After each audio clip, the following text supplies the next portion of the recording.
ভূত শব্দটাতে আমার একটু আপত্তি আছে, ঠিক আছে? ভূত হচ্ছে একটা কাল, একটা অবস্থান, যেটা আমরা পেরিয়ে এসছি, সেটাই ভূত। অতীত, অতীতটা ভূত যে শব্দটা, এই শব্দটা ব্যবহার করে যেটাকে অ্যাকচুয়ালি বোঝানো চেষ্টা করা হয়, সেটাকে আমরা অ্যাকচুয়ালি বলবো হচ্ছে প্রেত।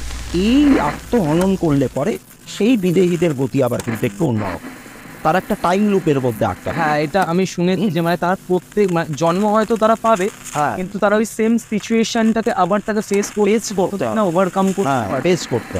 কিন্তু দিন 7 কি 10 পর থেকে আমাদের বাড়িতে বেশ কিছু অস্বাভাবিক ঘটনা ঘটতে শুরু করে।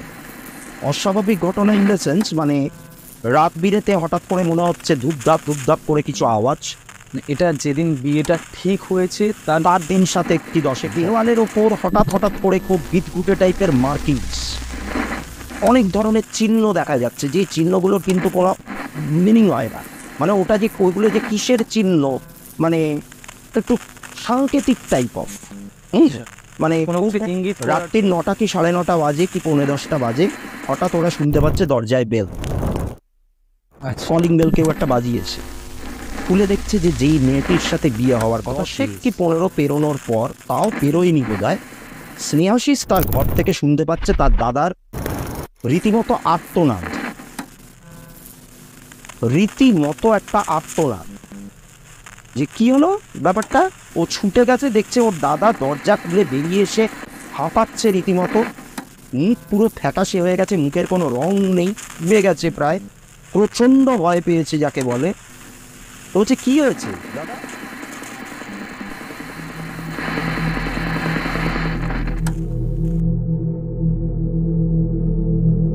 Welcome back. তোমরা শুনছো গল্প বলার 50 নম্বর এপিসোড। তবে শুরুতেই তাদেরকে অনেক অনেক ভালোবাসা যারা প্রথম এপিসোড থেকে গল্প বলাকে একই রকমভাবে সাপোর্ট করে গেছো, কারণ প্রথম এপিসোড থেকে 50 নম্বর এপিসোড অব্দি জার্নিটা কিন্তু খুব একটা সহজ ছিল না। তাই তোমাদের ভালোবাসা আর সাপোর্ট ছাড়া এই জার্নিটা কোনোভাবেই সম্ভব ছিল না। তো আমি আশা করতেই পারি যে ইন ফিউচার আমি তোমাদের সাথে এরকমভাবে আরও অনেক অনেক এপিসোডের মাইলস্টোনকে স্পর্শ করতে পারবো। তাই আজকের এপিসোডটা অন্যান্য দিনের এপিসোডের থেকে কিন্তু অনেকটা ডিফারেন্ট, কারণ আজকের এপিসোডে শুধু আমি না, আমার সাথে থাকছে সেই মানুষটা যাকে আমরা এর আগে বিভিন্নভাবে বিভিন্ন জায়গায় শুনেছি। ফেসবুকের লৌকিক ও অলৌকিক গ্রুপের সাথে যারা যুক্ত ছিলেন তারা অবশ্যই বুঝতে পারছো থাম্বনেল দেখে যে আজকের এপিসোডে আমার সাথে কে থাকতে চলেছে। দেবদীপ মিত্র আজকে আমাদের সাথে থাকছে। দেবদীপ মিত্র একটা খ্রিশ্চান পরিবারের সাথে ঘটে যাওয়া ভয়ানক ডেমনিক পজিশনের ঘটনা নিয়ে, এছাড়াও থাকছে তোমাদের পাঠানো আরও অনেক না জানা প্রশ্নের উত্তর নিয়ে। তো তোমরা যারা আজকের এপিসোডটা এই মুহূর্তে লাইভ দেখছো তারা অবশ্যই একটা লাইক করে দিও আর কমেন্ট করে জানিও যে 50 এপিসোড স্পেশাল নিয়ে তোমরা কতটা এক্সাইটেড ছিলে। এখন ঘড়িতে রাত 10টা আর আমি অরিত্র থাকছি তোমাদের সাথে একটি মারাত্মক ভৌতিক পডকাস্ট নিয়ে।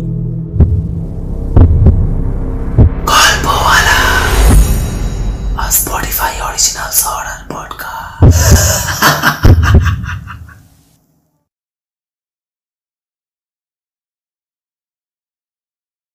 নমস্কার দেবদীপ। নমস্কার। গল্প বলার ফার্স্ট এভার হরর ভিডিও পডকাস্টে তোমাকে ওয়েলকাম।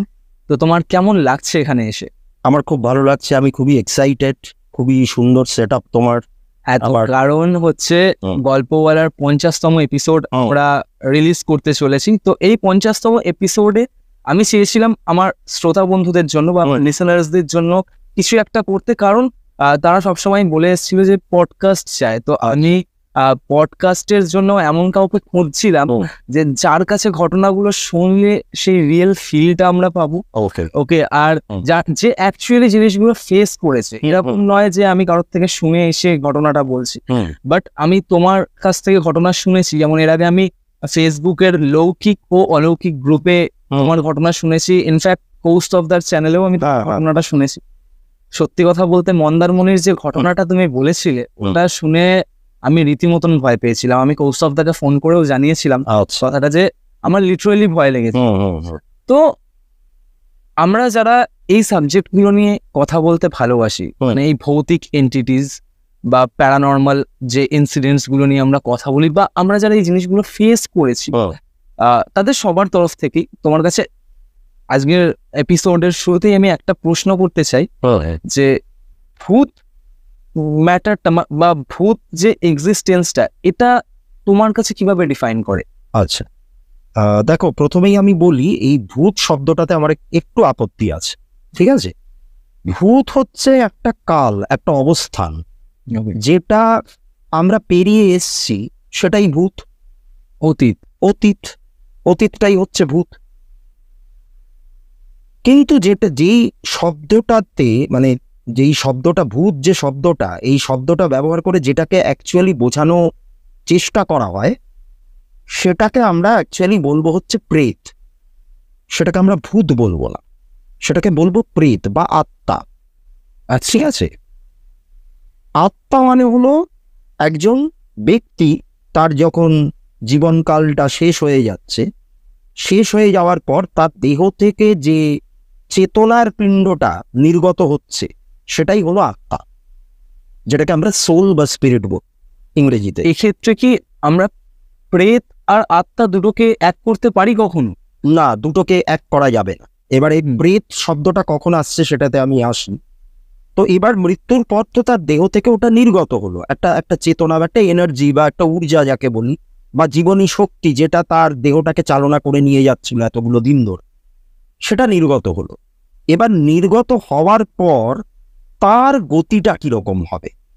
সে কি এই সাংসারিক মোহ মায়া ত্যাগ করে অনেক ঊর্ধ্ব স্তরে উঠতে পারবে, নাকি সে নতুন কোনো একটা দেহ পাওয়ার আশায় চারপাশে এরকম ভাবে ঘুরে বেড়াবে, আমাদেরই ডাইমেনশনে ঘুরে বেড়াবে, যেহেতু তার নানান রকমের ইচ্ছাগুলো পূরণ হয়?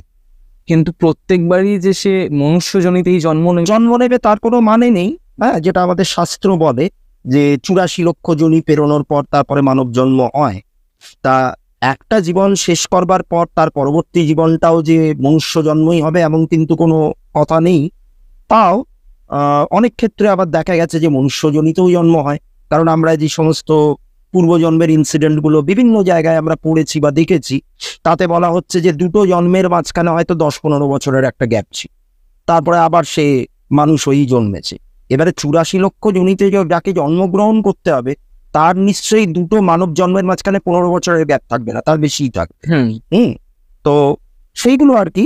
কিন্তু প্রেত শব্দটা, যেটা আমাদের মূল আলোচনার বিষয়, প্রেত শব্দটাকে আমরা তখনই ব্যবহার করব যখন একটি বিদেয়ী সে জাগতিক যে মোহ মায়া, তার যে ইচ্ছা বাসনা, অনেক কিছু হয়তো অপূর্ণ থেকে গেছে, সে এই জালটাকে ছিন্ন করে বেরোতে পারছে না, তার একটা নতুন দেহের প্রয়োজন, সে চাইছে না যে ব্রহ্মাণ্ডের সাথে মিলিত হওয়ার।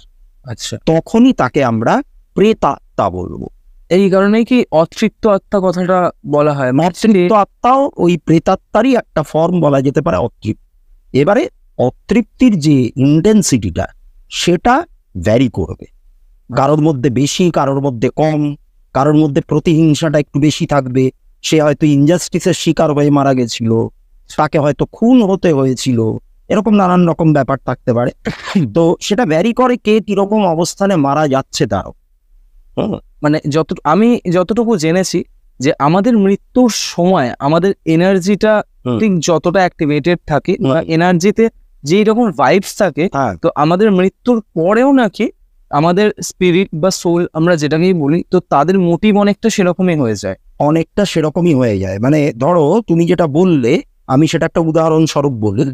ধরো এক ব্যক্তি, তার 80 বছর বয়স, বার্ধক্যজনিত পীড়াতে ভুগছিলেন, হসপিটালাইজড, জীবনী শক্তি প্রায় নেই বললেই চলে, মানে একদম ডাক্তাররা ভেন্টিলেশনে রেখে দিয়েছে, জানা কথা যে তিনি আর বাঁচবেন না, তিনি জবাব দিয়ে দিয়েছেন, ডক্টররা তার ফ্যামিলির লোককে জবাব দিয়ে দিয়েছে। এরকম পরিস্থিতিতে সেই ব্যক্তির যদি মৃত্যু হয়, তার যে আত্মাটা যেটা নির্গত হবে তার শরীর থেকে, সেই যে এনার্জিটা, সেইটা কিন্তু অতটা এনার্জেটিক হবে না, সেটা কিন্তু তার অস্তিত্বের আভাস অতটা দিতে পারবে না। হ্যাঁ, তার মধ্যে যদি অপূর্ণ বাসনা থেকে থাকে বা তার প্রিয়জনের প্রতি মায়া মোহ আকর্ষণ থেকে থাকে, তাহলে তার প্রেজেন্স কখনো না কখনো হয়তো ফিল করা গেলেও যেতে পারে। কিন্তু তুমি ধরো 4-5 জন লোক একসাথে রাস্তা দিয়ে যাচ্ছে একটা গাড়ি করে, গাড়িটা হাইওয়ের ওপর দিয়ে দ্রুত গতিতে ছুটে চলেছে 90-100 কিলোমিটার বেগে, সেই গাড়িটা হঠাৎ করে দুর্ভাগ্যবশত, এরকম যেন কারোরই না হয়, দুর্ভাগ্যবশত সেই গাড়িটা একটা ফেটাল অ্যাক্সিডেন্টের সম্মুখীন হল। গাড়ির মধ্যে যতজন আছে স্পট ডেড। এবারে তুমি ভাবো, এই যে মৃত্যুটা ওদের হলো, এই মৃত্যুর ঠিক আগে তাদের অবস্থানটা কিরকম ছিল, তাদের মনের অবস্থাটা কিরকম ছিল? হাইলি এনার্জেটিক, হাইলি এক্সপেক্টেড, মানে এক্সপেকটেশনস লাইফের প্রতি প্রচুর। এবং তারা এনজয় করতে গেছিল। এই মৃত্যুটা যে হলো সেটা ওদের কাছে একেবারে আনএক্সপেক্টেড একটা ডেথ। প্রথমত তো এই সমস্ত ক্ষেত্রে বিদেহীরা বুঝতেই পারে না যে তারা মৃত, এটা তো একটা অপঘাতে মৃত্যু। আচ্ছা, তারা বুঝতে পারে না যে তারা মৃত, ঠিক আছে? তারা ওই জায়গাটার মধ্যেই একটুখানি আবদ্ধ হয়ে থাকে। তারপরে আস্তে আস্তে আস্তে আস্তে যত দিন যায়, এই তত তারা একটু একটু করে ফিল করতে পারে যে তারা মৃত, তারা আর বেঁচে নেই। কিন্তু এই যে টাইম স্প্যানটা, মানে যতদিনে তারা বুঝবে যে তারা মারা গেছে, এই টাইম স্প্যানটা অপঘাতে মৃত্যুর ক্ষেত্রে কিন্তু মারাত্মক, অনেকটাই বেশি হয়ে যায়, অনেকটাই বেশি হয়ে যায়। মানে এক্ষেত্রে যদি আমি দেখি যে কেউ অপঘাতে মারা গেছে, যেমন একটা কথা বলি, এখানে অপঘাতে মৃত্যু আর সুইসাইডাল ডেথ কি তুমি মানে সেম ভাবে বলতে পারছো, মানে একই জায়গায় রাখছো দুটোকে? না, দুটোকে আমরা এক জায়গায় রাখতে পারবো। আচ্ছা, মানে অপঘাতে মৃত্যু, অপঘাতে মৃত্যুতে আমাদের সেই অর্থে কোনো হাত থাকে না। যদিও বা অ্যাক্সিডেন্ট বা এই যে হাইওয়েতে রাফ ড্রাইভিং যেগুলো হয়, তাতে একটু কন্ট্রোল করা যায় নিজেদেরকে, কিন্তু সেটা অনেকেই করে না। কিন্তু ওভারঅল অপঘাতে মৃত্যু মানে ধরো খুন হলো, ঠিক আছে, বা কোনো একটা ব্রিজের ওপর দিয়ে যাচ্ছে, ব্রিজটা কোলাপস করে গেল, এয়ার ক্র্যাশ হলো, ট্রেন ডিরেলড হয়ে গেল, এগুলো তো সব অপঘাতে মৃত্যুর ঘটনা। তা এখানে আমরা দায়ী নই। আচ্ছা, এখানে আমরা দায়ী নই, এখানে আমাদের নিজেদের জীবনটা আমরা নিজেরা নিই। আমরা পরিস্থিতির শিকার হয়েছি, বা হয়তো আমার অ্যাস্ট্রোলজিক্যাল চার্টে হয়তো এই জিনিসটা ছিল হওয়ার, তাই হলো, সেটাও হয়। এক্ষেত্রে যেটা হয়, প্রকৃতি মানে ইউনিভার্স বা পরমেশ্বর আমরা যাকে বলি, তিনি কিন্তু এই সোলদের ওপর থেকে মুখ ফিরিয়ে নেন না। আচ্ছা, ঠিক আছে?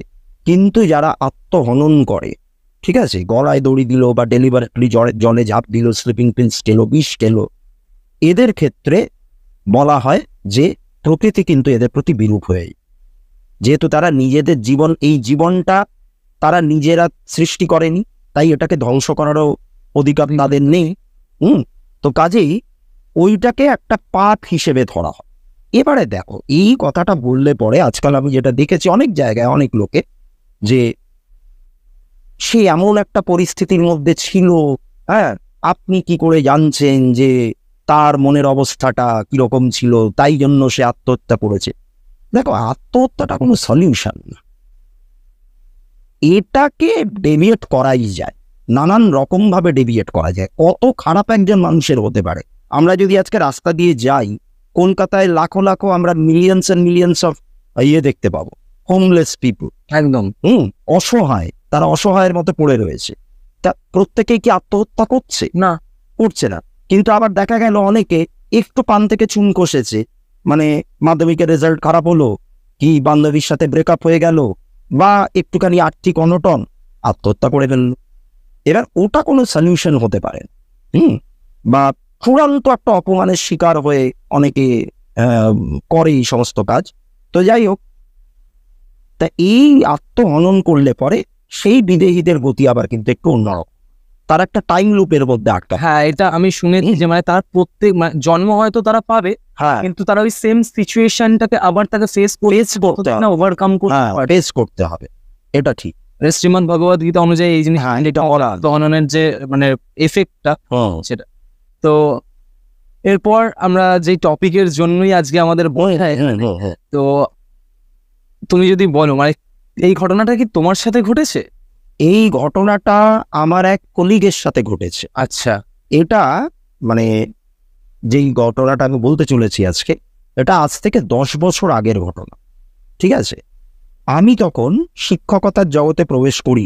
আমি তার আগে একটা প্রাইভেট ব্যাংকে আমি চাকরি করতাম, সেলসের কাজ, মার্কেটিংয়ের কাজ, খুবই চাপের কাজ।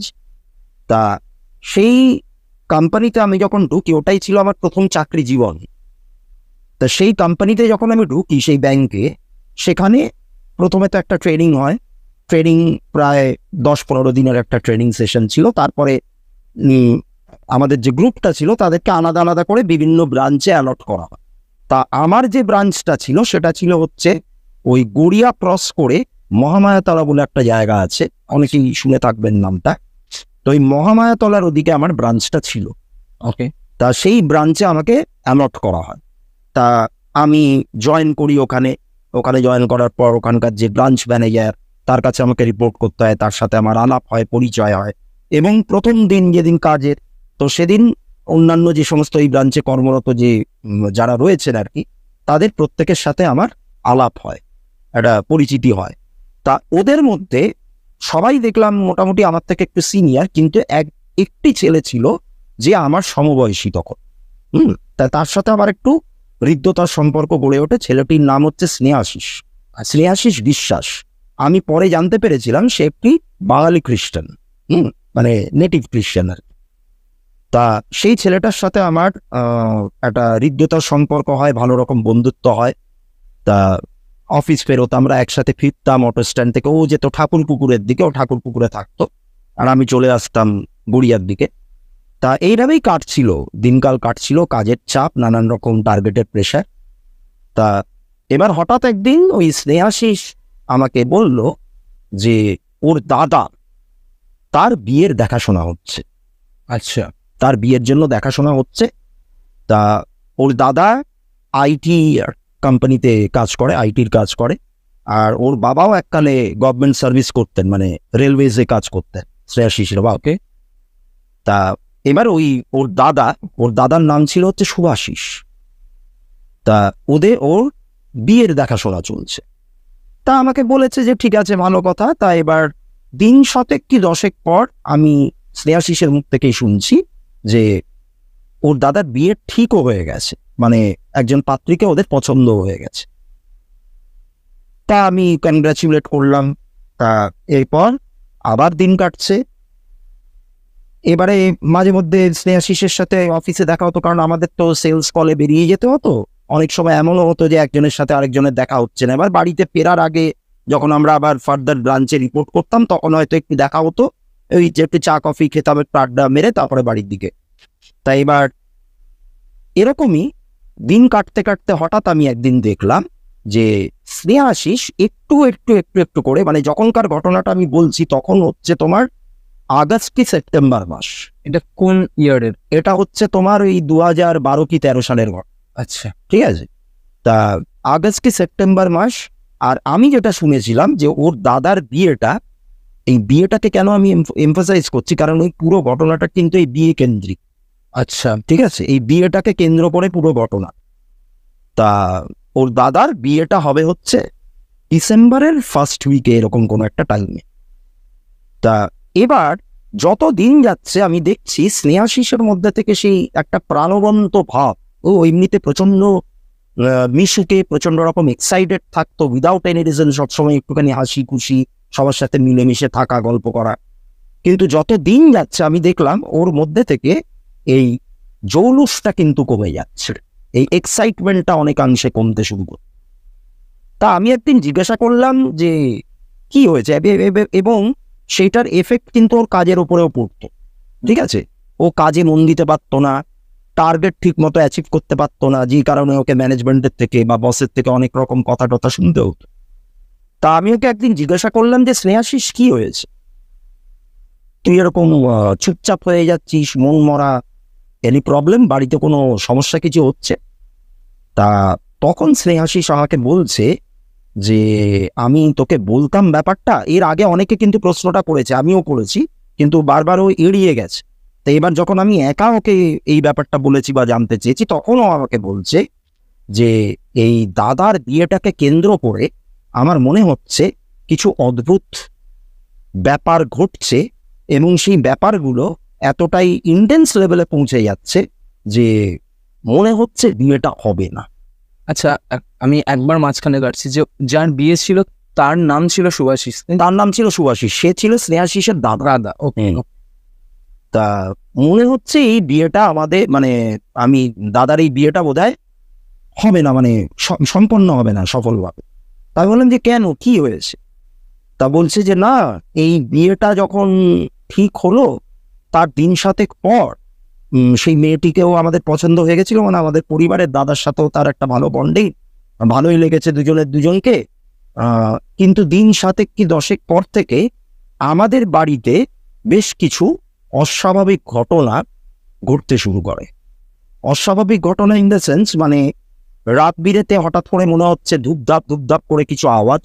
মানে এটা যেদিন বিয়েটা ঠিক হয়েছে তার দিন 7 কি 10 পর থেকে, ওকে, ঠিক আছে, বাড়ির মধ্যে উদ্ভট কিছু আওয়াজ, কারোর না কারোর হঠাৎ হঠাৎ কান্নার শব্দ পাওয়া যাচ্ছে, রান্নাঘরে বাসন কোসন কোনো কারণ ছাড়া উল্টে পড়ে যাচ্ছে, রাত্রির বেলায় এমনও দেখা যাচ্ছে যে ফ্রিজের দরজাটা খুলছে বন্ধ হচ্ছে, ফ্রিজের দরজা খুলছে বন্ধ হচ্ছে। তারপরে ধরো একটা বন্ধ ফ্রিজ, ভেতরে অনেক কাঁচের বোতল টোতল রয়েছে বা কিছু অনেক জিনিস, সেই ফ্রিজটাকে ধরে প্রবলভাবে নাড়া দিলে যেরকম আওয়াজ হয়, রাত্রিরে সবাই যে যার ঘরে ঘুমাচ্ছে, হঠাৎ করে শোনা যাচ্ছে যে ওই ফ্রিজ ঝাঁকানোর শব্দ। ঠিক আছে, বেরিয়ে এসে দেখছে কিচ্ছু নেই। আচ্ছা, দেওয়ালের ওপর হঠাৎ হঠাৎ করে খুব বিটঘুটে টাইপের মার্কিংস, অনেক ধরনের চিহ্ন দেখা যাচ্ছে, যে চিহ্নগুলোর কিন্তু কোনো মিনিং হয় না। মানে ওটা যে ওইগুলো যে কিসের চিহ্ন, মানে একটু সাংকেতিক টাইপ অফ, মানে কোনো কিছু ইঙ্গিত করার, কোনো কিছু ইঙ্গিত করার, মানে ধরো কোনোটা একটা অ্যারোর মতো, হ্যাঁ, কোনোটা একটা হাফ সার্কেলের মতো, হ্যাঁ, এরকম নানান রকম এই সমস্ত হচ্ছে। সব থেকে ভয়ানক যে জায়গাটা হয়েছে সেটা হলো যে যেটা ঘটেছে দিন 2 আগে। কিরকম ঘটনাটা? দিন 2 আগে, মানে দিন 2 যেদিন আমাকে ও বলছে, আচ্ছা আচ্ছা, তার দিন 2 আগে একটা ঘটনা ও বললো, যেটা শুনে আমি রীতিমতো শক। সেদিন নাকি ওর মা বাবা বাড়িতে ছিলেন না, ঠিক আছে, তারা অন্য কোথাও একটা গেছিলেন, সেখান থেকে তাদের আর ফেরার কথা নেই সেদিন রাতে। আচ্ছা, এবার স্নেহাশিস আর ওর দাদা শুভাশিস দুজনেই বাড়িতে রয়েছে একা। রাত্রির 9টা কি 9:30 বাজে কি 9:45 বাজে, হঠাৎ ওরা শুনতে পাচ্ছে দরজায় বেল, আচ্ছা, কলিং বেল কেউ একটা বাজিয়েছে। খুলে দেখছে যে যেই মেয়েটির সাথে বিয়ে হওয়ার কথা সে এসছে। ওকে, ঠিক আছে, মেয়েটার নাম ছিল সর্বাণী, আমার মনে আছে এখনো, বলেছিল।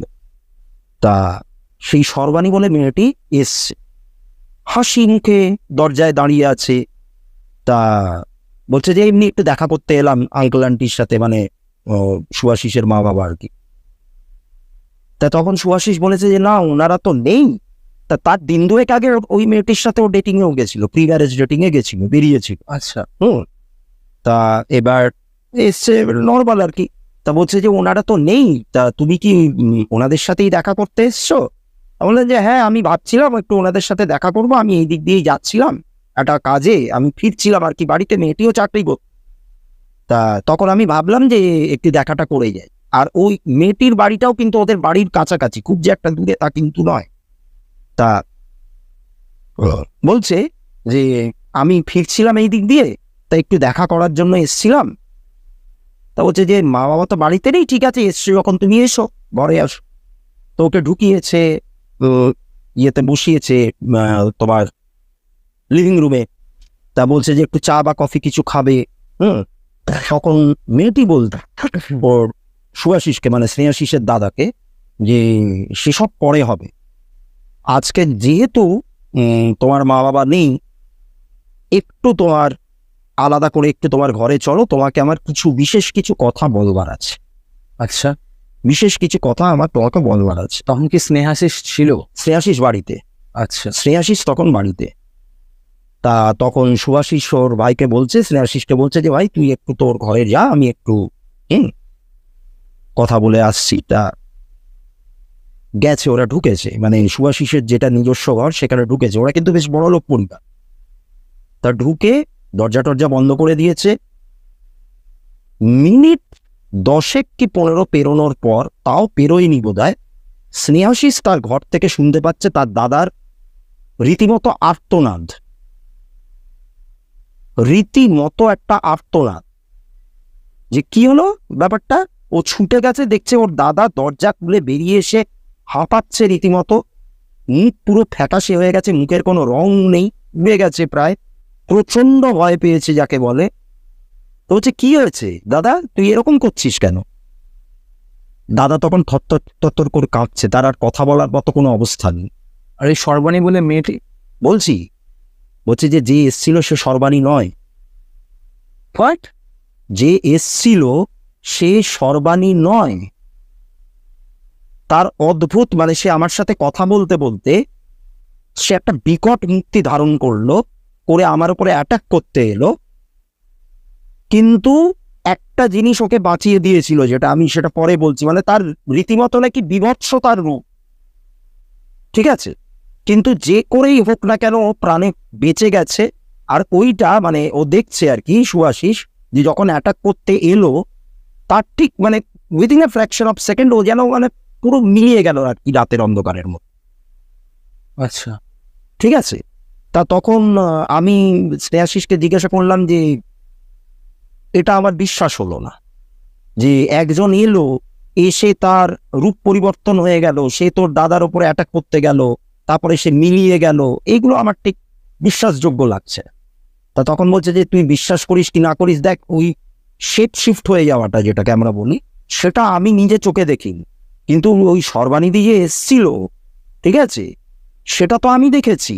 হ্যাঁ, দরজায় যে বেলটা বাজালো, আমার দাদা দরজা খুললো, যে লিভিং রুমে এসে বসলো সোফার ওপর, আমরা চা অফার করলাম, সেই অবধি তো আমার নিজের চোখে দেখা। সে যে আমার দাদার সাথে ঘরে ঢুকলো সেটাও আমার দেখা। তারপরে যেটা হয়েছে সেটা আমি হয়তো দেখিনি। তাহলে যদি ওটা নাও হয়ে থাকে, তাহলে সর্বানিধি গেল কোথায়? সর্বানিধি নিশ্চয়ই 6তলা 7তলার ব্যালকানি থেকে নিশ্চয়ই নিচে ঝাঁপ দিয়ে পড়বে না। তাকে বেরোতে গেলে তো ওই আমাদের লিভিং রুম পেরিয়েই বেরোতে হবে। তা তখন বলছে যে কিছু একটা গন্ডগোল কিন্তু হচ্ছে, আমার কিন্তু ব্যাপারটা খুব অস্বাভাবিক লাগছে, কিছু একটা গন্ডগোল হচ্ছে। যেটা এবারে যেটা হচ্ছে, মানে তোমার এই সর্বাণীকে ওই রকম একটা অবস্থায় দেখবার পর, মানে এসছে সর্বাণী হয়ে, তারপরে তার রূপ পাল্টে গেছে, ফলে তো এই ঘটনাটা ওর দাদার মনের ওপর একটা বিচ্ছিরি রকমের এফেক্ট ফেলেছে। এফেক্টটা কিরকম পড়েছে, অ্যাকচুয়াল সর্বাণীকে দেখে তখন সে ভয় পাচ্ছে। স্বাভাবিক, এটাই হওয়া উচিত। আসল সর্বাণীকে দেখে তখন কিন্তু তার রীতিমতো ভয় লাগছে। তা যাই হোক, কি আর করা যাবে। এবার যেহেতু এরা একটা খ্রিস্টান পরিবার, চার্চে যাতায়াত থাকে, এবার চার্চের ফাদারদের সাথে, মানে সেরকম যদি পরিবার হয় যারা খুব ধার্মিক হয়, তাদের কিন্তু চার্চের ফাদারদের সাথে একটা নিয়মিত যোগাযোগ থাকে, একটা ঘনিষ্ঠতা থাকে। তা একজন ফাদার, তার সাথে ওরা কনসাল্ট করলো, মানে ওরা যেই চার্চটাতে যেত, চার্চের নামটাও আমি বলতে পারবো, এই টিলওয়ালার দিকে একটা চার্চ আছে, সেই চার্চে ওরা যেত প্রেয়ারের জন্য। তা সেখানকার যিনি ফাদার আর কি, ফাদার রড্রিক্স বোধহয় এরকম কিছু একটা নাম বলেছিল ওরা, তা সেই ফাদারের সাথে ওরা ব্যাপারটা নিয়ে একটু কনসাল্ট করে, আর যে এইরকম একটা ব্যাপার হচ্ছে, এটা কেন হচ্ছে। এই বিয়ের পর, মানে বিয়ের পর বললে ভুল হবে, মানে বিয়েটা ঠিক হওয়ার, এইরকম ভাবে উপদ্রব আমার বাড়িতে শুরু হয়ে গেছে। এবার আরো আশ্চর্যজনক বিষয় হলো, সর্বাণীর ফ্যামিলি আবার ক্লেম করছে যে ওদের ফ্যামিলিতেও আবার এরকম কিছু উদ্ভট ঘটনা ঘটছে। আচ্ছা, মানে এই বিয়েটা ঠিক হওয়ার পর থেকে, মানে সেটা আবার একটু অন্যরকম টাইপের। সর্বাণীর গায়ে একটুখানি আঁচড়ের দাগ ফাঁক পড়ছে, ঠিক আছে। তারপরে ও আবার যখন ঘুমাতে যাচ্ছে, এই বিয়েটাকে কেন্দ্র করে ও আর খুব আজে বাজে স্বপ্ন দেখছে। তো এরকম ভাবে নানান রকম, মানে মোদ্দা কথা বলা যেতে পারে, পাত্র এবং পাত্রী উভয়েরই কিন্তু একটা মেন্টাল ট্রমা ক্রিয়েট হয়ে গেছে। তার মধ্যে থেকে তারা বেরোতে পারছে। তা এবার ওই ফাদার আর কি, যিনি যার কাছে যাওয়া হয়েছে, তিনি বললেন যে ঠিক আছে, আমি ব্যাপারটা নিয়ে একটুখানি ভেবে দেখছি, আমি একটু উভয়েরই বাড়িতে আমি একটু যাবো। তা গেছে, যাওয়ার পর কিছু কিন্তু ফাদার সেই রকম কিছু বুঝতে পারে, যে উনি গিয়ে কিছু ফিল করতে পারেনি, বা গিয়ে কিছু বুঝতে পারেনি যে কিছু একটা হয়েছে বা এরকম কিছু। তা উনি কি করেছেন, ওদের যে সমস্ত ওই হোলি ওয়াটারের ব্যাপার থাকে, ওটা দিয়ে পুরো বাড়ি, মানে দুটো বাড়িকেই উনি ক্লিনস করে দিয়েছেন। এরকম নানান রকম ব্যাপার করে, এই করতে করতে তারপর মোটামুটি কিছুদিনের জন্য কিন্তু এই সমস্ত মাঝে মাঝে সমস্যাগুলো বন্ধ। এইবার বিয়েটা হলো, আমি নিজে কিন্তু সেই বিয়েতে আমন্ত্রিত স্নেহাশিসের বন্ধু হিসেবে, এবং এবং পুরো বিয়েটাই ওই চার্চের মধ্যেই হয়েছিল, যেরকম হয় আর কি খ্রিস্টানদের বিয়ে চার্চের মধ্যে হয়, তারপরে ওদের একটা রিসেপশন পার্টি থ্রো করা। তা বিয়েটা হয়ে গেল, রিসেপশন হয়ে গেল, বিয়ের 7 দিন পর থেকে হঠাৎ করে শুরু হলো ঝামেলা। কিরকম ঝামেলা? এবার সর্বাণী ক্লেম করতে শুরু করলো যে স্নেহাশিসের যে দাদা শুভাশিস, তার স্বভাবের মধ্যে একটা অদ্ভুত ধরনের পরিবর্তন আসছে। আচ্ছা, এবং সব থেকে মর্মান্তিক যে জায়গাটা সেটা হলো, রাত্রির বেলা একটা ইয়াং কাপল কি করতে পারে আমাদের আইডিয়া আছে। রাত্রির বেলায় যখন একে অপরের সাথে ঘনিষ্ঠ হওয়ার মুহূর্ত, তখনই ওই শুভাশিসকে গ্রাস করছে যত রাজ্যের অনীহা। আচ্ছা, সে ওইটার মধ্যে যেতে চাইছে না। ওকে, ঠিক আছে। এবং ওই টাইমটাতে তার সারা শরীর যেন জ্বলে যাচ্ছে, এরকম একটা অবস্থা, মানে পুরো শরীরে তার একটা বার্নিং সেন্সেশন, এরকম ভাবে মিনিট 10 কি 15-20 এরকম ভাবে চলছে, যন্ত্রণায় ছটফট করছে ওই শুভাশিস নিয়ে। তারপর একটা টাইমে গিয়ে তার শরীরটা দুর্বল হয়ে মরে যাচ্ছে, নিস্তেজ হয়ে যাচ্ছে, তারপর আর কোনো সেন্স থাকছে না, বাকি রাতটা সে মরার মতো ঘুমাচ্ছে। ওকে, কিন্তু সব থেকে আশ্চর্যজনক ব্যাপার এটাই, দেখো একটা মেয়ে সদ্য বিয়ে হয়ে গেছে, সে তো এগুলো মানবে না। এই ব্যাপারটাকে যখন সর্বাণী প্রত্যেকের কাছে তুলে ধরার চেষ্টা করছে, তখন শুভাশিস পুরো ব্যাপারটা ডিনাই করছে, বলছে যে না, এটা হতেই পারে না। মানে রাতের ঘটনাগুলো ওর কিচ্ছু মনে থাকছে না। ওকে, মানে রাতে ওর সাথে যে এই উদ্ভট ব্যাপারগুলো হচ্ছে, এইগুলো ওর কিচ্ছু মনে থাকছে না। এই নিয়ে অশান্তি একদম চরমে পৌঁছে গেছে। ঠিক আছে, এবার যা হয় আর কি, মানে করে ছেড়ে দেওয়া, একটা সেপারেশনে চলে যাওয়া, সদ্য বিয়ে হয়েছে, তো এবার দুটো পরিবারই মোটামুটি সর্বাণী আর শুভাশিসের পাশে গিয়ে দাঁড়ালো, দিয়ে তার কিছু মেডিকেল টেস্ট, কিছু মেডিকেল চেক আপ করা হলো। এই ক্ষেত্রে যেগুলো করা হয় তাতে কিন্তু কোনো রকম অ্যাবনর্মালিটিস নেই, সব নর্মাল। সব নর্মাল। মানে শুভাশিসের এরকম করার কোনো সায়েন্টিফিক কারণ, ওকে, কিন্তু সে এরকম করছে। ঠিক আছে, তো এবার কি হতে পারে ব্যাপারটা, তখন আবার ফার্দার ওরা চার্চের ফাদারের সাথে আবার একটু কন্ট্যাক্ট করেছে। তা তখন চার্চের ফাদার বলছেন যে দেখুন, আমি তো যতটুকু যা করবার করে দিয়েছি, এই ব্যাপারগুলোতে আমার কিন্তু অভিজ্ঞতাটা খুব কম। যদি কোনো রকম কিছু ব্ল্যাক ম্যাজিক বা কিছু প্রয়োগ করা হয়ে থাকে এদের ওপর, তাহলে সেটা আমার অভিজ্ঞতাটা এই এই এই ক্ষেত্রে আমার অতটা নেই। কিন্তু আমি এক ব্যক্তিকে চিনি, তিনি এই চার্চেই আসেন, প্রত্যেক রোববার করে সানডে মাস তিনি অ্যাটেন্ড করেন। সেই ভদ্রলোক, তিনি হচ্ছেন উইচক্রাফট স্পেশালিস্ট। উইচক্রাফট? হ্যাঁ, উইচক্রাফট স্পেশালিস্ট। আচ্ছা, তিনি এই ব্যাপারটা শুনে বা তোমাদের বাড়িতে গিয়ে কিছু পরীক্ষা নিরীক্ষা করে তিনি বুঝতে পারবেন যে অ্যাকচুয়ালি কি ঘটতে পারে। আচ্ছা, অ্যাকচুয়ালি কি ঘটতে পারে সেটা উনি একটা আন্দাজ করতে পারবেন। তা তখন এরা বলল যে ঠিক আছে, তাহলে আপনি ওনার সাথে একটু যোগাযোগ করুন। তা বললেন যে ঠিক আছে, তা রোববারে উনি যখন আসবেন সানডে মাসে, আমি তখন ওনার সাথে আলাদা করে একটু কথা বলে নেব মাস হয়ে গেলে পর। তা এর দিন 3 কি 4 পর সেই ফাদার সেই ভদ্রলোককে সাথে নিয়ে ওই বাড়িতে এসছে। আচ্ছা, তা ভদ্রলোক প্রথমে বলেছে যে আমি ওই সর্বাণীদের বাড়িটাও দেখব, আবার এই শুভাশিসদের বাড়িটাও দেখব, দুটো বাড়ি। কিন্তু আমার যতদূর মনে হচ্ছে সর্বাণীর বাড়িতে কোনো গন্ডগোলটা নেই, গন্ডগোলটা ওই শুভাশিসদের বাড়িতেই হওয়ার সম্ভাবনাটা বেশি। তা যাই হোক, উনি দুটো বাড়ি ভিজিট করেছে, সর্বাণীদের বাড়িতেও গেছিলেন, কিছু পাননি। কিন্তু শুভাশিসদের বাড়িতে এসে বিভিন্ন জায়গায় বিভিন্ন রকমের ওই যে দেওয়ালে দাগ টাগ পড়ে যাচ্ছে বললাম, ওই যে চিহ্নগুলো, ওই চিহ্নগুলো দেখে এবং কিছু গন্ধ শুকে ওনার মনে হলো যে কিছু একটা প্রবলেম এখানে হয়েছে। তা কি প্রবলেম হয়েছে উনি বললেন যে দেখো এখানে যেটা হচ্ছে সেটা হচ্ছে যে উইচক্রাফটের মাধ্যমে লোকের ভালো করা যায়, খারাপও করা যায়। তা এখানে খারাপটাকে সিলেক্ট করা হয়েছে, করে এদের বিবাহিত জীবনটা মানে সুভাষিস আর ওই সরবরি তাদের ম্যারিড লাইফটাকে মানে একটু বিষমত করে দেওয়ার জন্য কিছু একটা ডিমনিক প্রয়োগ হয়েছে, ডেমনিক কোনো একটা অ্যাপ্লাই কিছু একটা করা হয়েছে। যেরকম আমাদের তন্ত্রে আমরা পিশাচ প্রয়োগ করি, হ্যাঁ, নানান রকম নিম্ন স্তরের কিছু প্রয়োগ করি, সেরকম ওদের এখনো ডিমন দিয়েও কিন্তু কাজ করানো যায়, ওয়েস্টার্ন উইচক্রাফট যেগুলো আমরা বললাম। এবার কোন ডিমন প্রয়োগ করা হয়েছে? ডিমন তো লক্ষ কোটি। ওকে, ডিমন মানে অনেকে ভাবে ডিমন মানেই লুসিফার, না, লুসিফার হচ্ছে সেটান, ঠিক আছে? আর সেটানের আন্ডারে তাদের মানে বিভিন্ন লিজিয়ন অফ ডিমন থাকে। লিজিয়ন মানে হচ্ছে অনেকগুলো ডিমন যখন একসাথে সংঘবদ্ধ হয় তখন সেটাকে বলা হয় লিজিয়ন। এক একটা লিজিয়নে বোধহয় 6,66,666টা করে ডিমন থাকে। ওই জন্য 666 ওদের ওখানে কিন্তু একটা আনলাকি নাম্বার।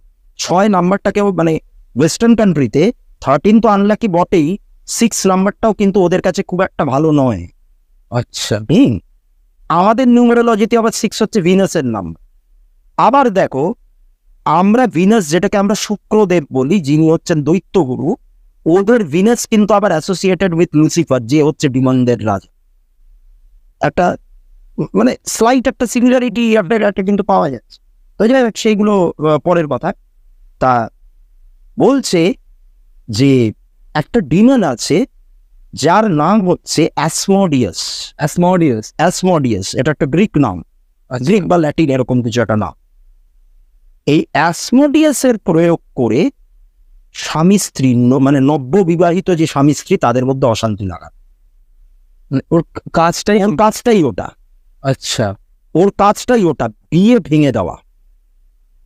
বিয়ের দেখাশোনা চলছে, সেই বিয়েও ভেঙে দিতে পারে, বা বিয়ে হয়েছে সবেমাত্র বৈবাহিক সম্পর্কে জড়িয়েছে, সেই বিয়েটাকেও তারা কিন্তু ভেঙে দিতে পারে।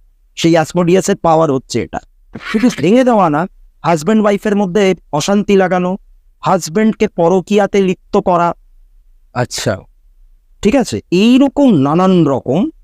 আর তারপরে নানান রকম ব্যাপার আছে, হাজব্যান্ডের মধ্যে ইম্পোর্টেন্সি নিয়ে আসা, মেয়েটার মধ্যে ইনফার্টিলিটি নিয়ে আসা, যা যা কারণে একটা বিয়েতে অশান্তি হয়, একটা কাপলের মধ্যে অশান্তি হয়, সেই সমস্ত কিছু অশান্তি তৈরি করতে এই অ্যাসমোডিয়াস ডিমন সে একেবারে সিদ্ধ। এইবার তখন তো পুরো পরিবার একদম বিস্ফোরক হয়ে গেছে যে তাহলে এই কাজটা কে করলো, কে করতে পারে এই কাজটা। তা বলছে যে দেখুন এইটা কে করলো না করলো এটা উইচক্রাফট স্পেশালিস্ট ওই ভদ্রলোক বলছেন। কে করলো না করলো এখন সেসব জেনে কোনো লাভ নেই, আগে আমাদেরকে ব্যাপারটাকে কাটাতে হবে। ঠিক আছে, আগে আমাদেরকে এই ব্যাপারটা কাটাতে হবে। এইটা যতক্ষণ না কাটানো যাচ্ছে ততক্ষণ তো মানে পরিস্থিতি তো স্বাভাবিক হবে না। তাই বা বললো যে তাহলে এটাকে কাটানোর উপায়টা, এটা তো একটা উপায় থাকবে। তা বললো যে হ্যাঁ, উপায় একটা আছে, কিন্তু তার জন্য একটু কিছু বিস্তর আয়োজনের প্রয়োজন, একটু জোগাড় যন্ত্র করতে হবে। তা বলছে যে বুক অফ টবেট বলে একটা বই আছে, যেটা বহু পুরনো একটা বই, সেটা অ্যারামাইক মানে ল্যাঙ্গুয়েজে লেখা, মানে যেই ভাষায় যিশু নিজে কথা বলতে সেই ভাষাতে বইটা লেখ।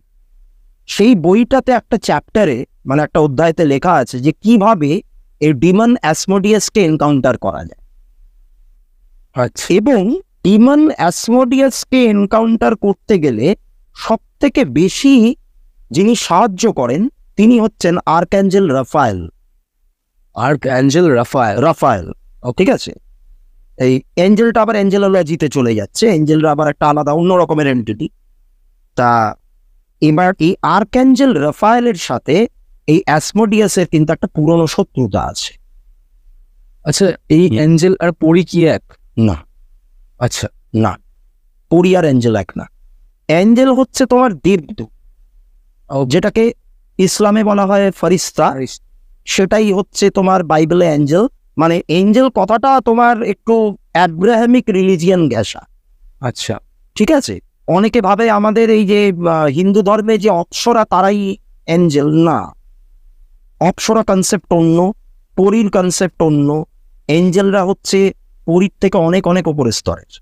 আচ্ছা ঠিক আছে, এরা হচ্ছে ঈশ্বরের একদম কাছের মানুষ। এঞ্জেলদের বিভিন্ন স্তর আছে। আচ্ছা একদম আমাদের লোয়ার লেভেল, মানে আমরা যেখানে যেই স্তরে বসবাস করছি তার কাছাকাছি একটা স্তর যেখানে সমস্ত আর্কাঞ্জেলরা রয়েছে, যারা আমাদের ডাকে সাড়া দেয়, তাড়াতাড়ি চলে আসে।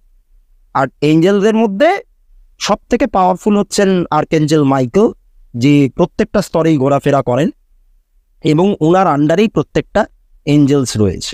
ওকে। আর এই যে লুসিফার, তিনিও কিন্তু একখানে এঞ্জেলই ছিলেন।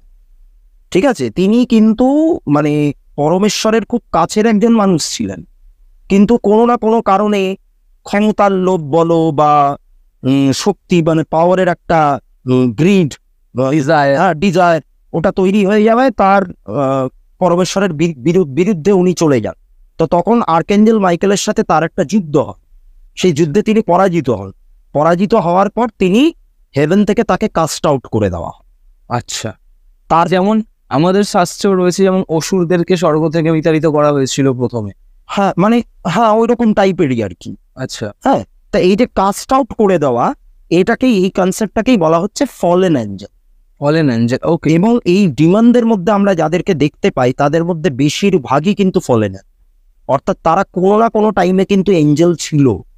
আচ্ছা, ঠিক আছে, তারা কোনো না কোনো সময় কিন্তু এঞ্জেল ছিল। ওই জন্য বলা হয় যে এঞ্জেল মেডিটেশন যারা করে, এঞ্জেল মেডিটেশনের টাইমে কোনো রকম উল্টোপাল্টা চিন্তা কিন্তু করতে নেই। তাহলে যেই এঞ্জেলকে আমি সামন করছি বা যার কথা ভাবছি, সে নিজেও কিন্তু করাপ্ট হয়ে যেতে পারে। কিছু কিছু ডেকারাম মেনটেন করে এঞ্জেল মেডিটেশনটা করা উচিত। তো যাই হোক, সেগুলো পরের কথা। তা এবার আমি আবার ওই ঘটনাটাতে ফিরে আসি। তাই অ্যাসমোডিয়াস, এই যে ডিমনটা, এর সাথে কিন্তু আর্কাঞ্জেল রাফায়েলের একটা পুরনো শত্রুতা, যেটা ওই বুক অফ টবিটে লেখা আছে। তো বুক অফ টবিটে বলা হচ্ছে যে, জায়গাটার নামটা আমার অতটা ঠিক মনে পড়ছে না, ওই মিডল ইস্টের দিকেই কোনো একটা জায়গায় সারা নামে একটি মেয়ে বসবাস করতে, গিয়েছিল অপরূপ সুন্দরী। এবার তার ওপর এই অ্যাসমোডিয়াসের একটা নজর ছিল। ঠিক আছে, তাই অ্যাসমোডিয়াস, এই সারার মা বাবা তখন তার বিয়ের দেখাশোনা করছে। অ্যাসমোডিয়াস তখন যত ওর বিয়ে ঠিক হচ্ছে, তত সেই বিয়েগুলোকে অ্যাসমোডিয়াস ভেঙে দিচ্ছে কোনো না কোনোভাবে। মানে যাদের সাথে বিয়েটা ঠিক হচ্ছে সেই পাত্ররা কোনো না কোনো কারণে তাদের মৃত্যু হচ্ছে। আচ্ছা, এই করে করে অন্তত 6 থেকে 7 জন মারা গেল। ঠিক আছে, এইবার তারপর টবিয়াস নামে একটি ছেলে, যার সাথে আবার ওই সারার বিয়ে ঠিক হয়। তা তখন তাদের বিয়ে দেখাশোনা চলছে। তা এবার সবাই ভেবেই রেখেছে যে অ্যাসমোডিয়াস হয়তো এই টবিয়াসকেও মেরে ফেলবে। তো টবিয়াস তখন এঞ্জেলদের সাধনা শুরু করে। তখনই এই আর্কাঞ্জেল রাফায়েল ওর সাথে দেখা করতে আসে এবং তাকে ওই অ্যাসমোডিয়াসকে কাবু করার বেশ কিছু পদ্ধতি বলে দেয়। এবং সেই পদ্ধতিতে বলা হচ্ছে, খুবই অদ্ভুত একটা পদ্ধতি। দেখো, আমরা আমাদের এই তন্ত্রে বলো, এতে বলো, আমরা দেখেছি অনেক রকম জীবজন্তুর ব্যবহার কিন্তু হয়। তো সেরকম আর্কাঞ্জেল রাফায়েল বলল যে গ্ল্যানাস নামে একটা মাছ আছে। গ্ল্যানাস, GLANOS, মাছটাকে অনেকটা আমাদের এই যে শিঙি মাগুর যে মাছগুলো, অনেকটা ওরকমই দেখতে, কিন্তু সেই মাছটাকে তুমি ধরো 15-16 ফিট লম্বা যদি হয়, শার্কের মতন হয় প্রায় ওরকম রাক্ষুসে মাছ। আচ্ছা, ঠিক আছে, রাক্ষুসে টাইপের মাছ। নর্মাল তুমি পাবেও না এটা নর্মাল, মানে তখনকার দিনে হয়তো এই মেডিটেরেনিয়ান সিটি ওইসব দিকে পাওয়া গেলেও যেতে পারত, এখন তো পাওয়াই যায়। তা ওই যে গ্ল্যানাস ফিশ, যেটা আমি একটু ভুল বললাম, 15-16 ফিট না, মানে কি বলবো তোমার, 15 থেকে 20 সেন্টিমিটারের মতো লম্বা। আচ্ছা, মানে বেশ বড়। তা ওইটার যে লিভার, সেই লিভারটাকে পুড়িয়ে যে ধোঁয়াটা বেরোবে, সেই ধোঁয়াটা দিয়ে কিন্তু অ্যাসমোডিয়াসকে দূরে ঠেলে দেওয়া যায় বা ওকে কাবু করা যায়। ওকে। এবং পরবর্তীকালে শত ডেমনিক গ্রিময়ারের যে বই টইগুলো বেরিয়েছে, বুক অফ শ্যাডোজ আছে, গ্রেটার কি অফ সলোমন আছে, লেসার কি অফ সলোমন আছে, এগুলো সব ওয়েস্টার্ন উইচক্রাফটের বই। এইটাতে এই পদ্ধতিটার কথা কিন্তু বহু বইতে এইটার উল্লেখ পাওয়া। তা সেই ভদ্রলোক তখন বলছেন যে আমাদেরকে তাহলে এরকম কিছু একটা করতে হবে, কিন্তু সেই গ্ল্যানাস মাছটা এখন আর পাওয়া যায় না। তা গ্ল্যানাস মাছের জায়গায় আমরা ওই প্রজাতির যে মাছগুলো, শিঙি বলো বা মাগুর বলো, হ্যাঁ, বা ট্যাংরা তো খুবই ছোট মাছ হয়ে গেল, তো ওই ওই জাতীয় আর কি, ক্যাটফিশ যেটাকে আমরা বলি, তো ওই রকম টাইপের কোনো মাছের লিভারটাকে জোগাড় করতে হবে। ওইটুকু জোগাড় করা হোক, তারপরে বাকি কাজটা হোক, ঠিক আছে? ওইটা ছাড়া আর এখানে কিছু সেই রকম ভাবে লাগবে। তাই এই সমস্ত বলে টোলে উনি সাময়িকভাবে, মানে যাতে উপদ্রবটাকে একটু বন্ধ করা যায়, হ্যাঁ, কিছু ক্লিনস করে, মানে ফ্ল্যাটটাকে ক্লিন করে, হ্যাঁ, উনি চলে গেছেন ওনার ওখানে। তা সেই দিন রাত্রিরে আবার একটা বিচ্ছিরি ঘটনা। রাত্রির বেলায় স্বাভাবিকভাবেই ওর আচরণে তো কোনো রকম পরিবর্তন আসেনি ওই শুভাশিসে। তা এবার ওর ওয়াইফ দেখছে যে ও তো ঘুমাচ্ছিল, তা ওর হঠাৎ একটা আওয়াজে ঘুম ভেঙে গেছে মেয়েটি। ও তো জানে যে ওর হাজব্যান্ড পাশে ঘুমাবেই, ও তো অগরে ঘুমায় প্রত্যেক রাত্রিরে। তা দেখছে যে ওর হাজব্যান্ড বিছানা থেকে উঠে ঘর দিয়ে বেরিয়ে যাচ্ছে। ওকে, বেরিয়ে গিয়ে সে ফ্ল্যাটের দরজা খুলে বেরোলো, সে নিচে নামতে শুরু করলো সিঁড়ি দিয়ে। এবারে ওর ওয়াইফ ভাবলো যে আমি একটুখানি ফলো কর, যে ও জায়গাটা কোথায়। তো ওকে ফলো করতে করতে ও দেখছে যে সিঁড়ি থেকে নেমে ওই কম্পাউন্ড থেকে বেরিয়ে একটা সামনে রাস্তা আছে, সেই রাস্তা দিয়ে যেতে যেতে যেতে যেতে একটা ছোট্ট পার্কের মতো পড়ে। সেই পার্কের গায়ে অনেকগুলো এরকম, মানে ফুটপাতের ওপর একটু বেঞ্চ টেঞ্চ পাতা, সেখানে বসে সম্পূর্ণ একটা অন্য মহিলার সাথে ও একটা ঘোরের মধ্যে গেল গল্প করে যাচ্ছে। একটা অন্য মহিলার সাথে? হ্যাঁ, একটা অন্য মহিলার সাথে কথা। ওয়াইফ কি ওই মহিলাটাকে দেখতে পাচ্ছে? ওয়াইফ দেখতে পাচ্ছে ওই মহিলাটা সত্যিকারের মানুষ, সে কোনো ভূত, মানে ভূত বা কোনো আত্মা নয়। আচ্ছা, সে প্রকৃত অর্থে মানুষ, ঠিক আছে? তা এবার মেয়েটা কি করেছে, মেয়েটা বুদ্ধি করে, মানে কি আর করবে, মানে ওকে তো আর তখন ডাকতে পারছে না, হ্যাঁ। তার তখন যদ্দূর আমার মনে পড়ে, তখন বোধহয় সবে সবে স্মার্টফোন বেরিয়েছে, 2013, হ্যাঁ।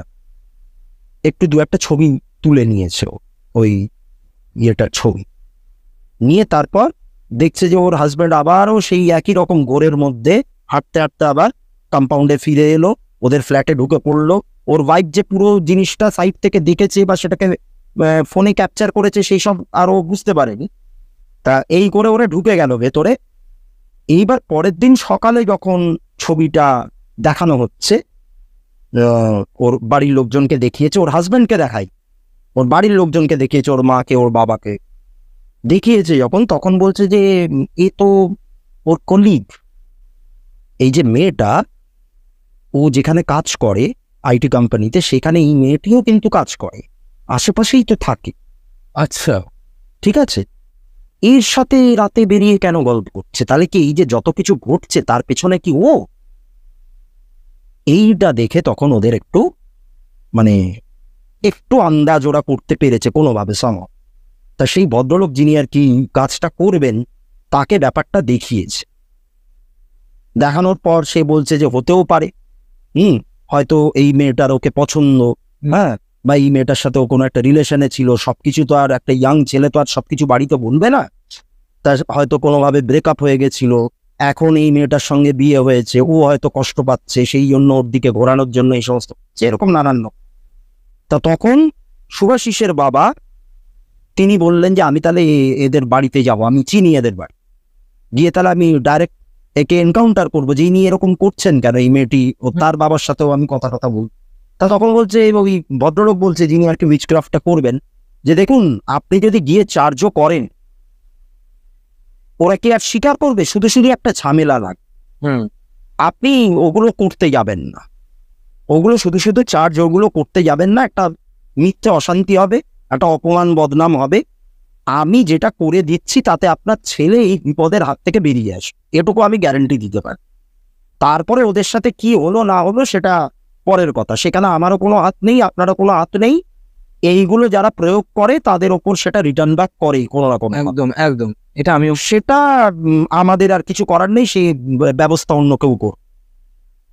তা যাই হোক, তা এইবার জোগাড় যন্ত্র যা করা হলো, কিছু ক্রিয়াকর্ম হলো ওদের, সেটা করার পর ওই ছেলেটা কিন্তু আস্তে আস্তে নর্মাল হয়ে গেল, ঠিক আছে।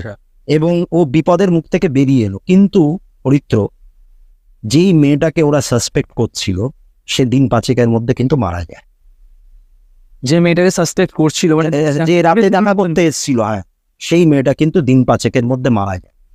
দেখো, ওই মেয়েটা কিছু করেছে কি করেনি, এতক্ষণ এটা কিন্তু একটা অনুমান ভিত্তিক ব্যাপার ছিল। ধরেই নেওয়া হচ্ছে 90% করেছে, নইলে রাত্রিবেলা দেখা কেন করতে হয়? একদমই তাই। আর যখন সে ঘোরের মধ্যে রয়েছে, সেই ছেলেটা নর্মাল অবস্থায় নেই, ঠিক আছে? তারপরেই কিন্তু এই মেয়েটা মারা গেল। রিসেন্টলি কিছুদিন আগে একটা সিনেমা দেখেছি আমি, হ্যাঁ, হ্যাঁ। শয়তান বলে, আচ্ছা, ঠিক আছে, যেখানে প্রপার বশীকরণ যে জিনিসটা বা বশীকরণ যে ম্যাটারটা খুব ডার্ক ওয়েতে দেখানো হয়। হ্যাঁ, ঠিক আছে, তো জিনিসটা কি এরকম সত্যি হয় যে মানে দেখো, এই তুমি যে ঘটনাটা বলছো, হ্যাঁ, এই ঘটনাতে ছেলেটা ঘুমিয়েছিল, হ্যাঁ, তো সেই ঘুমের মধ্যে পায়ে হেঁটেই যাচ্ছে সেই ডেস্টিনেশনটায় যেখানে সেই মেয়েটা রয়েছে। ওকে, তো এটা তো নিশ্চয়ই কেউ তাকে মানে রিমোটলি অপারেট করছে তো। হ্যাঁ, মানে হ্যাঁ, বশীকরণ তো এরকম। বশীকরণের দ্বারা এই জিনিসটাই তো হয়। মানে আমি একজনের কথায় উঠবো বসি, সে আমার পুরো গতিবিধির ওপর তার একটা কন্ট্রোল চলে। আর তুমি ওই যে এটুকু পোর্শনটা তুমি এখন বলছিলে, শুনতে শুনতে আমার ওই মনে হলো আসলে ব্যাপারটা কি হয়। দেখো, ধরো একটা ছেলে একটা মেয়েকে ন্যাচারাল ওয়েতে ভালোবেসে পেল, সেটার থেকে তো বেটার আর কিছু হতে পারে না। এবারে তুমি আর্টিফিশিয়ালি একটা বশীকরণ করে তাদের মধ্যে মানে ব্রেকআপ করে অন্য কোনো একটা কারোর সাথে মিলিয়ে দিলে তাদেরকে, কিন্তু সেটা বেশিক্ষণ ধরে রাখা যায় ইউনিভার্স তো চায় না, সে না। ইউনিভার্স চাই তুমি তার সাথে নিজে থেকেই থাক। হ্যাঁ, অবশ্যই তো সেটাকে বেশিক্ষণ ধরে রাখা যায় না। এবার এই ঘটনাটাতে যেটা, মানে আজকে যদি ওরা এই স্টেপগুলো না নিত, ওই ফাদারের সঙ্গে যদি যোগাযোগ না করতো বা ওই লোকটাকে যদি না ডাকতো, তাহলে হয়তো জিনিসটা কোথায় গিয়ে দাঁড়াতো আমরা বলতে পারবো। ছেলেটা তো মানে কোল্যাপসও করে যেতে পারত, কোলাপস করে যেতে পারতো, বা আর কদিন বাদে হয়তো নিজের স্ত্রীকে চিনতে পারতো না, ওই মেয়েটার প্রতি একদম কমপ্লিটলি হয়ে যেত, ওর কর্মজীবন ব্যাহত হয়ে যেত, নানান রকমের ক্ষতি হতে পারে। কারণ এখানে ডিমান্ড দিয়ে কাজ করানো হচ্ছে, যেটা মানে একদমই ছেলে খেলার বিষয় নয়, কারণ ব্যাপার না। আর এইটা হয়তো অডিয়েন্সেরও জানা উচিত যে ডিমন আর প্রেতাত্মা কিন্তু এক না। অনেকে ভাবে ডিমন আর পিশাচ এক, সেটাও নয়। পিশাচ ইজ আ ডিফারেন্ট। আর আমাদের ধর্মে, সনাতন ধর্মে, পিশাচ কিন্তু, এটা জেনে রাখো, পিশাচ কিন্তু দেবজনী। হ্যাঁ, এই কারণেই আমরা তাদেরকে চোখে দেখতে পাই না। এবং দেবজনীতে পরে বলেই দেবতার পুজোতে যে সমস্ত উপকরণ লাগে, একজন পিশাচের পুজোতেও কিন্তু সেই একই ধরনের উপকরণ। তো যাই হোক, তা এই আর কি, মানে খুবই, তারপর মেয়েটা মারা যায়।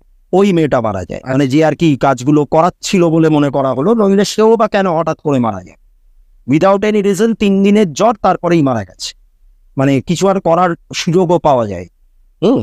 আর এখানে রিগ্রেশনেরও কোনো জায়গা নেই। তুমি যেমন কর্ম করে এলে তেমন তার ফল হবে, কি আর বলবো। একদমই তাই। অনেক মানুষ, আমার কাছেও এরকম প্রচুর ঘটনা আসে যেখানে এরকম ব্ল্যাক ম্যাজিক, বশীকরণ বা কারোর উপর জিন চালনা করে দেওয়া, ঠিক আছে, এই ঘটনাগুলো আমি শুনি। তো আমি তখন ভাবি যে মানুষ কি করে এতটা নিচে নামতে পারে। অ্যাকচুয়ালি নিজের স্বার্থ সিদ্ধির জন্য আমি অন্যের একজনের ক্ষতি করতেও সে নানান রকম ভাবে হয়। মানে মানুষ যে কতটা নিচে নামতে পারে তার কোনো ধারণা নেই। হ্যাঁ, মানে এক্ষেত্রে একটা ছোট্ট জিনিস আমি তোমাকে জিজ্ঞেস করছি, কারণ আমার অনেক অডিয়েন্স অনেক প্রশ্ন নিয়ে, ঠিক আছে, আর তুমি বলেছো যে তুমিও অ্যাস্ট্রোলজিক্যাল সাবজেক্টটা নিয়ে স্টাডি করছো। তো তুমি আমাকে একটা কথা বলো, এই যে আজকে না হয় এই ডিমনিক পজেশনস হয়েছে, ফাদার গিয়ে হেল্প করেছে, বা ওয়াইফ যদি না দেখতো তাহলে হয়তো তারা জানতেও পারতো না যে কিভাবে এই ঘটনাটা ঘটেছে। ঠিক আছে, তো বিভিন্ন রিলিজিয়ানের মানুষ আছে, বিভিন্ন রিলিজিয়ানে বশীকরণ বা ব্ল্যাক ম্যাজিক বা শয়তান চালনা করে দেওয়ার প্রসেস গুলো আলাদা, ঠিক আছে।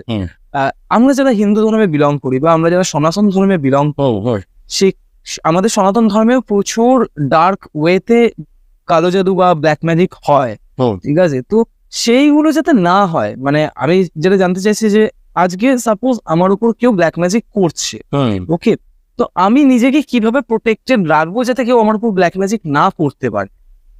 আচ্ছা, এবারে দেখো, ব্ল্যাক ম্যাজিক করছে সবাই, কিন্তু ওই যে বলে না ইংরেজিতে যে prevention is better than cure, এটা তো তুমি চট করে আমজনতা যারা, যে আমার ওপরে কবে একটা ব্ল্যাক ম্যাজিক হবে আমি আগে থেকেই নিজেকে ইয়ে করে রাখি, সেটা কেউ করে না, না সেটা নিয়ে কেউ ভাবেও না। যখন হয় তখন ভাবে। হ্যাঁ একদমই। মানে আমি তো আর জেনে বসে নেই যে কে আমার শত্রু, কে আমার উপরে ব্ল্যাক ম্যাজিক করবো বা কিছু হলো। বিং আ হিউম্যান বিংস হিসাবে আমি এক্সপেক্ট করতে পারি না যেগুলো আমার উপরে করবি। তো তাই জন্য কেউ আগে থেকে এই সমস্ত ইয়েগুলো রাখে না। এবারে যদি হয়ে যায় এরকম কিছু, তখন প্রপার ওয়েতে প্রপার কোনো সাধককে ধরে, হ্যাঁ, তিনি যেভাবে দেহবন্ধন বা গাত্রবন্ধন করে দেবেন, হ্যাঁ, বা গৃহবন্ধন করে দেবেন, এই কাজগুলো বেশ খরচা সাপেক্ষ। তা এইগুলো করে তখন তাদেরকে প্রোটেকশন নিতে হয়। তারপরে নানান রকম তাবিজ টাবিজ থাকে, নানান রকম মন্ত্র থাকে যেগুলোর মাধ্যমে করা যায়। আর ব্ল্যাক ম্যাজিকের এফেক্ট পড়বে কিনা সেটাও কিন্তু চার্ট দেখে বোঝা যায়। হ্যাঁ সেটাও কিন্তু তাদের চার্ট দেখে বোঝা যায় যে এই পার্টিকুলার এই পরিবারটাতে ব্ল্যাক ম্যাজিকের একটা প্রভাব থাকতে পারে। ব্ল্যাক ম্যাজিকের ওপরে মেনলি 3টে প্ল্যানেটের প্রভাব থাকে, কেতু, মঙ্গল এবং স্যাটার্ন, শনি, ঠিক আছে? এই 3টে প্ল্যানেটের মেইন ভূমিকা থাকে। এবং উইচক্রাফট যে ব্যাপারটা, সেখানেও কিন্তু স্যাটার্নের একটা বিরাট বড় ভূমিকা আছে। তো এই আর কি। তো এই প্ল্যানেটের কিছু পজিশনস আছে, কোন প্ল্যানেটটা কোন নক্ষত্রে থাকলে পরে কি হতে পারে, তার উপরে বেস করে এই ব্ল্যাক ম্যাজিকের এফেক্টটা আমার উপরে পড়তে পারে। আচ্ছা, এই আর কি। তো তুমি আজকে এপিসোড শুরু করার সময় আমরা একটা বিষয় নিয়ে ডিসকাস করছিলাম যে অতৃপ্ত আত্মা বা মোক্ষ লাভের কথা আমরা বলছিলাম।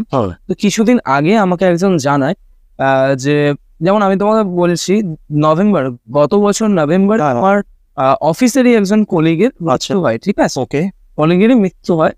তো সে মারা যাওয়ার ঠিক 2 দিন আগে তারই ক্লোজ আরো একজন কলিগ, সে স্বপ্ন দেখেছিল।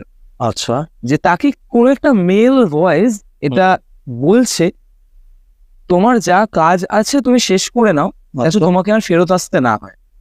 ওকে। তো সে লিটারালি ভীষণ ভয় পেয়ে যায়। ইনফ্যাক্ট সে অফিসে সবাইকে জানায় এই ঘটনাটা, যে আমি এরকম একটা স্বপ্ন দেখেছি, হয়তো আমি নাও বেঁচে থাকতে পারি। আচ্ছা। অ্যান্ড মানে তার বয়স হচ্ছে খুব বড় জোর 35 কি 36 বছর। আচ্ছা। যে স্বপ্নটা দেখেছে, তার 2 দিন পরে আমার আরেকজন কলিগ যে মারা যান প্যানক্রিয়াসের প্রবলেমের জন্য। আচ্ছা, মানে যিনি স্বপ্নটা দেখেছেন তার কিছু হয়নি। আচ্ছা, কিন্তু উনি স্বপ্নটা দেখার পর 2 দিন পর ওনারই আরেকজন কলিগ, মানে খুব ক্লোজ, একজন পিএল একজন ম্যানেজার, আচ্ছা, খুব ক্লোজ ম্যানেজার মারা যান। ওকে, ঠিক আছে। তো যেদিন ইনি মারা যান সেদিনকে আবার আমাদেরই একজন টিমমেট, মানে আমি আমার ম্যানেজারের কথাই বলছি, তো আমাদেরই আরেকজন টিমমেট মানে হঠাৎ করে ঘুমের মধ্যে একটা স্বপ্ন দেখতে পান। মানে উনি হসপিটালে ভর্তি ছিলেন, আচ্ছা, ঠিক আছে, পিজিতেই ভর্তি ছিলেন, কুমারজিৎ গুপ্তা নাম এরকম। তো যাই হোক, যখন মারা যান তো আমাদেরই একজন কলিগ, যেদিন আমরা শ্মশানে যাই তখন বলছিল যে কন্টিনিউয়াসলি ঘুম থেকে ওঠার পর থেকে তার কথাই মাথায় আসছিল বা মনে পড়ছিল। তো এটা কি কোনোভাবে কোথাও কানেক্টেড প্রত্যেকটা জিনিস? আচ্ছা, প্রথমে তুমি আমাকে একটা কথা বলো, যিনি স্বপ্নটা দেখলেন তাকে যে মেল ভয়েসে যেটা বলা হচ্ছে যে সবকিছু শেষ করে রাখ যাতে তোকে আর ফিরে আসতে না হয়, সেই ভয়েসটাকে উনি আইডেন্টিফাই করতে পেরেছিলেন যে যিনি মারা যাবেন তারই কি ভয়েস? না, তার কোনো ভয়েস, তার ভয়েস না। ইনফ্যাক্ট সে ওই ভয়েসটা চেনেও না। আর শুধু ওই সময় না, উনি বলছিলেন যে মাঝে মধ্যেই উনি ওরকম একটা ভয়েস শুনতে পান যে ওনাকে কিছু অ্যালার্ট করার চেষ্টা করছে বা বলার চেষ্টা করছে। আচ্ছা, আচ্ছা, এটা কি কোনো নেগেটিভ এন্টিটিস হতে পারে নাকি তার সাবকনশিয়াস মাইন্ড হতে পারে? সাবকনশিয়াস মাইন্ডের একটা খেলা এখানে থাকতে পারে, ঠিক আছে? মানে দেখো, ব্যাপারটা হচ্ছে কি, যে কোনো বাজে ঘটনা ঘটবে সেই ইঙ্গিত যদি কেউ আগে থেকে পেয়ে যায়, সেটা কিন্তু একদিক দিয়ে খুব যন্ত্রণা দেয়। মানে ধরো আমি ওই যে ফাইনাল ডেস্টিনেশন মুভিটাতে যেরকম দেখিয়েছিল যে আমি একটা বাসে উঠছি কি আমি একটা প্লেনে উঠছি, কিন্তু আমি দেখতে পাচ্ছি প্লেনটা ক্র্যাশ করে গেছে। এবার আমি সবাইকে অ্যালার্ট করবো, কে আমার কথাটা শুনবে? তখন কেউ তো শুনবে না, উল্টে আমার ওপরেই চড়াও হবে। তা আমি এটা কাউকে বিশ্বাস করাতে পার, তা এটা বলতে পারো এক ধরনের মানে সাবকনশিয়াস মাইন্ডের ব্যাপার হতে পারে, বা একটা স্পেশাল কোনো একটা ক্ষমতা ওনার মধ্যে রয়েছে বলে আমার মনে হয়। মানে উনি তো এর আগেও নানান রকম আভাস পেয়েছে, তা সেরকম একটা কিছু হতে পারে। কিন্তু প্রশ্নটা হলো, মারা গেলেন কমপ্লিটলি অন্য একজন, আর আভাসটা পেলেন উনি এবং সেই কথাটা ওনাকেই উদ্দেশ্য করে বলা মানে সে এরকম পুরো পিন পয়েন্ট কথাটা মনেও রেখেছে যে তাকে এরকমই বলা হয়েছে, নিজের যত অবশিষ্ট কাজ আছে শেষ করে রাখো যাতে তোমাকে আর ফেরত আসতে না হয়। আচ্ছা, আর যিনি মারা গেছেন তিনি অলরেডি তখন 4-5 দিন ধরে হসপিটালেই ভর্তি ছিলেন, আইসিইউতে। আচ্ছা, ঠিক আছে, উনি হসপিটালে ভর্তি ছিলেন, পিজিতে ভর্তি ছিলেন। আচ্ছা, কারণ ওনার ব্লাড ইনফেকশনস হয়ে গেছিল, দেন প্যানক্রিয়াস ড্যামেজ হয়ে গেছিল। তো ওনার তারপর ডেথ হয় কালী পুজোর কিছুদিন আগে, জাস্ট দিন 4-5 মানে এই লাস্ট নভেম্বর। তো উনি মারা যান। আচ্ছা, সব থেকে বেশি আশ্চর্যের বিষয়টা এটাই যে মারা তো একজন গেলেন, তার ফ্যামিলির রিলেটিভও যদি কেউ এই স্বপ্নটা পেয়ে থাকতেন তাও সেটা একটা বোঝা যায় হতো, কিন্তু ব্যাপারটা ওনাকে বলা হলো কথাগুলো আর চলে গেলেন কমপ্লিটলি অন্য একজন লোক, এইটাই আমার একটুখানি অবাক লাগছে। এমনও হতে পারে যে ওনার সাথে তো উনি রিলেটেড ছিলেন, যে ওনার সাথে ওনার যে কাজের যে সম্পর্কটা, সেই পেন্ডিং কোনো কাজ হয়তো শেষ করে রাখতে বলেছিলেন, কিন্তু সেটাও বা সম্ভব হবে কি করে, কারণ উনি তো হসপিটালেই ভর্তি ছিলেন। অবশ্যই তাই। তা আমার যেটা একটা মনে হয়, একটা কোনো ওনার সাবকনশিয়াস মাইন্ডের মধ্যেই কিছু স্পেশাল ক্ষমতা হয়তো ওনার রয়েছে, যেই কারণে উনি এগুলো দেখতে পাচ্ছেন। তো আমরা তো আজকে এপিসোডের রীতিমতো শেষ পর্যায়ে এসে পৌঁছেছি। আর আগে আর একটা মানে কিছুদিন আগেই, গতকাল বা পরশু, আমার একজন অডিয়েন্স আমাকে ইনস্টাগ্রামে মেসেজ করে জানায় যে সে স্বপ্নের মধ্যে জীবিত মানুষকে মৃত অবস্থায় দেখছে, মানে মৃত্যুর স্বপ্ন দেখছে, আর সেটা তার মায়ের। ওকে ওকে ওকে মানে সে ঘুমিয়ে আছে, সে দেখতে পাচ্ছে যে তার মাও ঘুমিয়ে আছে, তার সাথে মানে সে যেটা সব থেকে বেশি অদ্ভুত লেগেছে আমার, যে দেখতে পাচ্ছে তারই বিছানার পাশে তার মা দাঁড়িয়েও আছে, মানে অ্যাট এ টাইম সেম প্লেসে একজন মানুষ দুরকম অবস্থায় দুজায়। ওকে, তো এই স্বপ্নগুলোর মানেটা কি, মানে কিসের ইঙ্গিত দেয় এই স্বপ্নগুলো? দেখো, আমি তাহলে একটা কথা বল, অনেকে জীবিত মানুষকে স্বপ্নে মৃত অবস্থায় দেখলে পরে ভাবে যে তার হয়তো মৃত্যু হতে যাচ্ছে, কিন্তু না, অ্যাকচুয়ালি কি জানো তো, এই স্বপ্নের ব্যাপারটা তুমি যদি স্বপ্নের ওপর বড় বড় মানে ফিলোসফার বলো বা বড় বড় দার্শনিক যারা, তাদের যদি ব্যাখ্যাগুলো পড়ো, এমনকি সিগমন্ড ফ্রয়েডের ব্যাখ্যাগুলোও যদি তুমি পড়ো, স্বপ্নগুলো কিন্তু বেশিরভাগই প্রতীকী, সিম্বলিক। আচ্ছা, স্বপ্ন মানেই সিম্বলিক, ঠিক আছে? বিভিন্ন স্বপ্নের বিভিন্ন রকমের মানে হয়। জীবিত মানুষকে মৃত অবস্থায় দেখা মানে, মৃত্যুটা কি, মৃত্যু মানে একটা জীবন শেষ, কিন্তু আরেকটা দিকে তো শুরুও হচ্ছে, আরেকটা দিক থেকে তো শুরুও হচ্ছে। তুমি যদি ট্যারো কার্ডের ডেথ কার্ডটাকে দেখো, তাহলে দেখবে যে একজন মানে কঙ্কালের মতো, গায়ে বর্ম পরা, ঘোড়ার ওপরে বসে একদম নাইটের মতো আর কি পোশাক পরা, সে চারদিকে সবাইকে মেরে ফেলেছে, অর্থাৎ মৃত্যু, ডেথ কার্ড, মৃত্যু। কিন্তু ওই ছবিটারই পেছন দিকে ব্যাকগ্রাউন্ডে একটা মানে পাহাড়ের ফাঁক দিয়ে একটা সূর্য উঠছে। আচ্ছা, মানে একদিকে যেমন মৃত্যু, আরেকদিকে তেমন কিন্তু নিউ বিগিনিং, ঠিক আছে? সুতরাং যিনি বলেছেন, আমি তার উদ্দেশ্যেই বলছি, এই ব্যাপারটা নিয়ে একদমই ভয় পাওয়ার কিছু নেই। এটা ইন্ডিকেট করছে না যে যাকে তিনি মৃত অবস্থায় দেখছেন যে তিনি মারা যাবেন, তা নয়। আচ্ছা, তার লাইফে হয়তো কিছু একটা চেঞ্জ আসতে পারে, বা কোনো ব্লকেজ কেটে যেতে পারে, সেইটার ইন্ডিকেট করছে।